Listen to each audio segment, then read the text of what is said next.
नमस्कार शिक्षक बंधू भगिनींनो, निपुण महाराष्ट्र कृती कार्यक्रमांतर्गत लेखन कौशल्यावर आधारित स्तर क्रमांक 15 4 ते 5 सोपे शब्द व सोपी जोडाक्षरयुक्त एक वाक्य विरामचिन्हासह व आकलनासह योग्य गतीने लिहितो।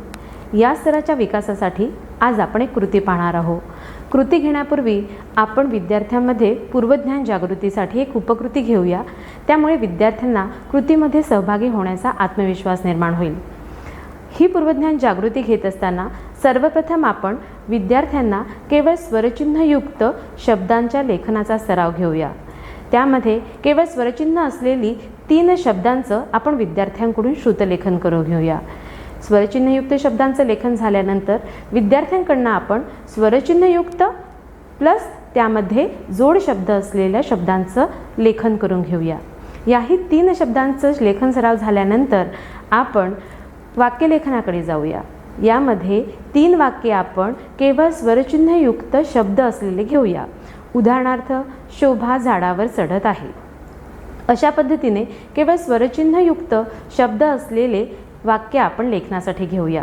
त्यानंतर थोडी काठिण्य पातळी वाढवत आपण स्वरचिन्हयुक्त शब्द तसेच सोपे जोड शब्द असलेली वाक्य ही सरावासाठी श्रुतलेखनासाठी घेऊया। उदाहरणार्थ, राम अभ्यास करत आहे। या वाक्यलेखनाचा सराव झाल्यानंतर पुन्हा थोडी काठिण्य पातळी वाढवत आपण जोड शब्द असलेले वाक्य तसंच ज्या वाक्यामध्ये विरामचिन्हाचा उपयोग झालेला आहे अशी वाक्य श्रुतलेखनासाठी घेऊया। उदाहरणार्थ, आई म्हणाली राम अभ्यास कर।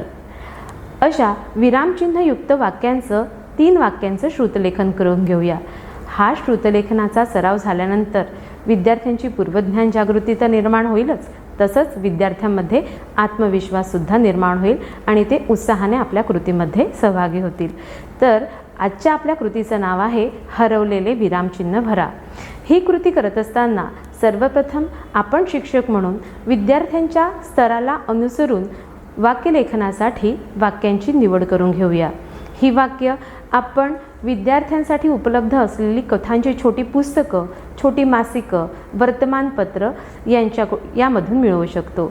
वाक्यांचा संग्रह झाल्यानंतर सर्व विद्यार्थ्यांजवळ लेखन साहित्य उपलब्ध आहे किंवा नाही याची आपण खातरजमा करून घेऊया। ते झाल्यानंतर विद्यार्थ्यांनी वाक्यलेखन करत असताना वाक्यामध्ये आलेली जोड शब्द, विरामचिन्ह यांचं अचूक लेखन करायचं आहे अशा सूचना आपण विद्यार्थ्यांना देऊया आणि कृतीला सुरुवात करूया। कृतीला सुरुवात केल्यानंतर शिक्षक म्हणून आपण श्रुतलेखनाची वाक्य अचूकरित्या योग्य त्या आरोह अवरोहासह वाचन करूया। विद्यार्थी शिक्षकाने वाचलेली वाक्य अचूकरित्या आपल्या वहीमध्ये लिहिण्याचा प्रयत्न करेल। असे 5 वाक्य आपण विद्यार्थ्यांना लेखनासाठी देऊया। उदाहरणार्थ, शिक्षक म्हणाले शांत बसा, अभ्यास करा। पवन म्हणाला तू घरी आहेस का? अशा पद्धतीने जोड शब्द असलेली तसंच विरामचिन्ह असलेली वाक्य आपण विद्यार्थ्यांना श्रुतलेखनासाठी देऊया। या वाक्यांचं श्रुतलेखन झाल्यानंतर आपण ते पडताळून बघूया, तपासून बघूया। यासाठी विद्यार्थ्यांना त्यांच्या वह्या आपापसात बदलण्यासाठी सांगूया। विद्यार्थ्यांनी त्यांच्या वह्या आपापसात बदलल्यानंतर शिक्षक त्या श्रुतलेखन केलेल्या वाक्यांचं फलकावर अचूकरित्या लेखन करतील। हे लेखन झाल्यानंतर विद्यार्थी फलकावरील वाक्यावरून आपलं लेखन तपासून बघतील। तपासल्यानंतर शिक्षकही त्याचा पडताळा करतील की विद्यार्थ्यांनी केलेले मूल्यांकन हे योग्य रीतीने झालं आहे किंवा नाही।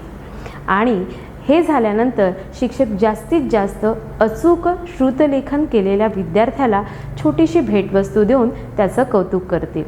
या कृतीचे महत्त्व असं, या कृतीमुळे विद्यार्थ्यांना विरामचिन्हांचा योग्य तो वापर कळेल। तसंच विरामचिन्हयुक्त वाक्यांचं लेखन करत असताना विरामचिन्ह योग्य त्या जागी कशा पद्धतीने द्यावं याचीही माहिती मिळेल। एवढंच नाही तर श्रुतलेखनातील रंजकता येईल आणि रटाळवाणेपणा निघून जाईल। अशा पद्धतीने ही कृती आपण या स्तराच्या विकासासाठी घेऊ शकतो। धन्यवाद।